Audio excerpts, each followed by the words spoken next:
जिना, लिवातत, हाथों के साथ जो है वो जिना, अल्लाह अल्लाह, ये सारी गंदगी फैल रही है। छोटे छोटे बच्चे इंटरनेट की गंदगी देखकर वक्त से पहले बालिग हो रहे हैं। आप जानते हैं अगर मुश्त ज़नी की, अल्लाह अल्लाह, हैंड प्रैक्टिस की जो वबा फैल रही है और वो मौत के करीब कर रही है, इंसान को मरीज कर रही है, चलता फिरता मुर्दा बना रही है, उसकी वजह यही फवाहिश है, ये फहाशी है। बल्कि अल्लाह अकबर, छोटे छोटे लड़के शादियां के वक्त आने तक के मरने के, खुदकुशी करने की तक बात करते हैं। सुन लो ऐ मेरी कौम के जवानों, अपने आप को तबाह न करो, अपने आप को बर्बाद न करो, खुदा के लिए अपनी जवानी पे रहम करो। जवानी का सरमाया दुनिया की दौलत देकर भी नसीब नहीं हो सकता। खुदा के लिए गंदगी मत देखो, आंखों की हिफाजत करो।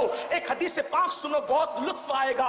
इमामुल मुतकल्लिमीन अल्लामा नकी अली खान अपनी किताब में लिखते हैं कि मेरे आका अलैहिस्सलाम ने जन्नते नईम का जिक्र किया। सहाबा ने पूछा या रसूल अल्लाह, ये जन्नते नईम किसको मिलेगी? तो आका फरमाते हैं जो अपनी आंखों की हिफाजत करेगा अल्लाह उसको जन्नते नईम में बेहिसाब दाखिल फरमा देगा, बेहिसाब उसको जन्नते नईम में दाखिला नसीब होगा। आंखों की हिफाजत करो। कुरान कहता है कुल लिल मुमिनीना यगुद्दु मिन अब्सारिहिम, मोमिनों से कह दिया जाए वो अपनी आंखों की हिफाजत करें। लोग कहते हैं रसूलुल्लाह की ज़ियारत का कोई तरीका बताया जाए, कोई वजीफा बताया जाए। मैं कहता हूं कोई वजीफा नहीं, अपनी आंखों पे कंट्रोल करना सीख लो, मिट जाए ये खुदी तो वो जलवा कहां नहीं, जिधर नजर उठाओगे जलवा यार नजर आएगा।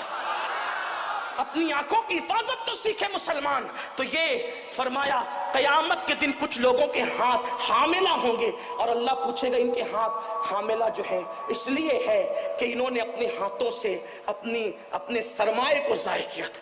दूसरी चीज जिना, बस दो बातें, बात पूरी। जिना, अल्लाह अकबर, अल्लाह के रसूल अलैहिस्सलाम फरमाते हैं अल्लाह पाक हर गुनाह की सजा आखिरत में देगा, हर गुनाह की सजा आखिरत में देगा। लेकिन जिना वो चीज है, जुल्म और जिना, अल्लाह उसकी सजा दुनिया ही से देना शुरू फरमा देता है। लम्हों के गुनाहों ने सदियों की सजा पाई। अल्लाह के रसूल अलैहिस्सलाम फरमाते हैं शादीशुदा औरत से कोई जिना करे तो आका फरमाते पूरी उम्मत पर जितना अजाब होगा उसका आधा अजाब शादीशुदा औरत के साथ जिना करने वाले पे होगा। आधा, सब के आधा, पूरी कायनात के लोगों के आधा अजाब शादीशुदा औरत से जिना करने वाले के ऊपर होगा। और आका फरमाते उसको तारकोल का लिबास पहनाया जाएगा, उसको तांबे की कमीज, पिघली हुई कमीज पहनाई जाएगी और उसकी शर्मगाह पर जहन्नम की आग दहकाई जाएगी।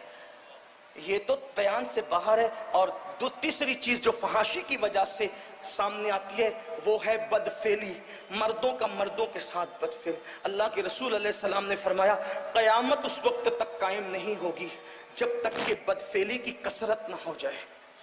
बुजुर्गों ने फरमाया अगर बदफेली करने वालों को दुम निकल आए तो तुम्हारा रास्ता चलना मुश्किल हो जाए।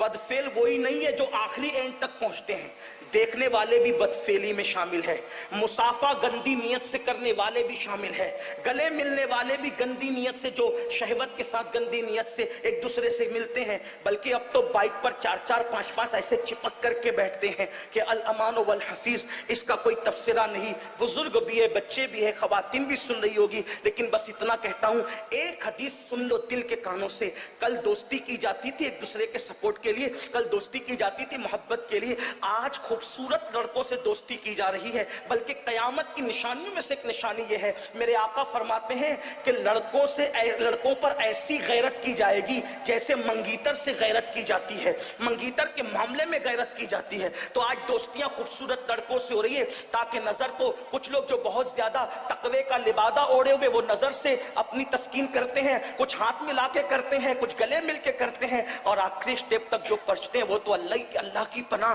اللہ ہمیں اور ہماری قیامت تک نسلوں کو محفوظ رکھے۔ اتنا سن لے بس، جو کرتے ہیں اللہ کرے ان کے کان تک یہ روایت پہنچے۔ اللہ اکبر، میرے آقا فرماتے ہیں کہ جو مرد کسی مرد پر بدفعلی کرتا ہے تو اس وقت حالت یہ ہوتی ہے کہ اللہ کا عرش کانپ جاتا ہے، خدا کے عرش پر کپ کپی طاری ہو جاتی ہے، اور قریب ہوتا ہے کہ اللہ اس پر عذاب نازل کرے تو فرشتے آسمانوں کا کنارہ پکڑ کر قل ہو اللہ کی تلاوت کرنے لگتے ہیں، اور جب تک کہ وہ تلاوت نہیں ترک کرتے، نہیں چھوڑتے، اس وقت تک جب تک خدا کا غضب ٹھنڈا نہ ہو جائے۔ جانور بھی یہ فعل نہیں کرتے، جانوروں میں صرف ایک جانور ہے جسے سور اور خنزیر کہتے ہیں، وہی یہ فعل بد کرتا ہے۔ شیطان نے سب سے پہلے یہ فعل سکھایا۔ میرے آقا علیہ السلام نے یہاں تک فرمایا جو بدفعلی کرنے والا، لواطت کرنے والا مرے گا، ایک لمحہ بھی قبر میں نہیں گزرے گا، اللہ ایک فرشتہ بھیجے گا جو پرندے کی شکل کا ہوگا، وہ اس کو اٹھائے گا اور اٹھا کر کے وہاں لے جا کر اس کو پھینک دے گا جہاں قوم لوط پر عذاب آیا تھا، اور وہ انہی کے ساتھ جہنم میں جلے گا، اور اس کا چہرہ قیامت کے دن سور کی شکل میں ہوگا۔ اللہ اکبر، یہ بھی میرے آقا فرماتے قیامت کے دن آدھے دھڑ والے یعنی بغیر سر کے بچے آئیں گے۔ اللہ فرمائے گا تم کون ہو؟ تو وہ کہیں گے کہ ہم وہ لوگ ہیں کہ ہمارے باپ نے بدفعلی کی تھی کسی مرد کے ساتھ، اور کسی مرد کے پیچھے کے مقام میں ہمیں ڈال دیا تھا، آج ہمیں بدلہ چاہیے کہ اس نے ہمیں بغیر قصور کے کیوں دنیا سے آنے سے روکا۔ تو اس وقت اللہ فرمائے گا اس کو منہ کے بل گھسیٹتے ہوئے لعنت کرتے ہوئے جہنم میں لے کر کے جاؤ، دنیا ہی سب کچھ نہیں ہے، فحاشی کا خاتمہ کیا جائے۔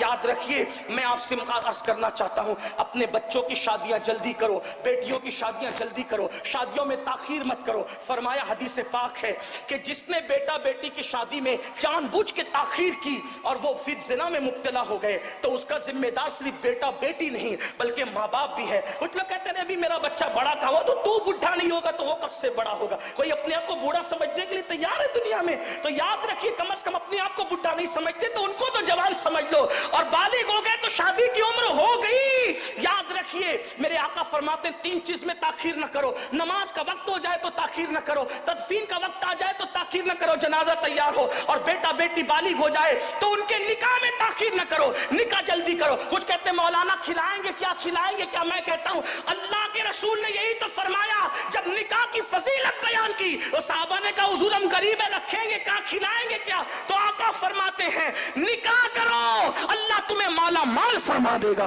نکاح